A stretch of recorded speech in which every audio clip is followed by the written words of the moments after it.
আসসালামু আলাইকুম। সুখ এরকম একটা জিনিস, সেটা আজকে ৩-৪ দিন বা ৫ দিন অতিবাহিত হয়েছে যে বাইরে খাবার খাচ্ছি। তো বাইরে খাবার খাওয়াতে যেটা অ্যানালাইজ করে বের করতে পারছি সেটা হচ্ছে যে আসলে আমরা বাড়িতে যখন খাবার খাই, বাড়িতে খাবার খাওয়া ফ্যামিলির সাথে সবার সাথে একসাথে বসে খাবার খাওয়ার যে তৃপ্তি, সেই তৃপ্তি আসলে কখনো বাইরে বসে খাবারে কখনোই হয় না। আজকেও বাইরে বসে খাবার খাচ্ছি, দেখতে পাচ্ছেন। আজকে অফিসে বসে খাবার খাচ্ছি, তারপরও কিছু করার নাই, কর্মজীবন যখন যেভাবে নিজেকে মানায় নিতে হবে সেভাবে মানায় নিচ্ছি।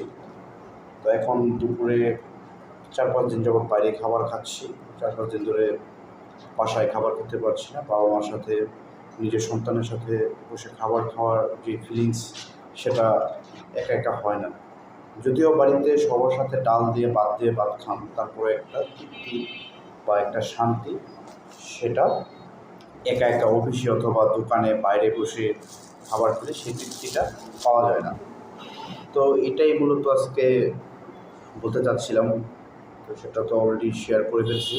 আশা করি সবাই ভালো আছেন এবং সুস্থ আছেন। বিসমিল্লাহ।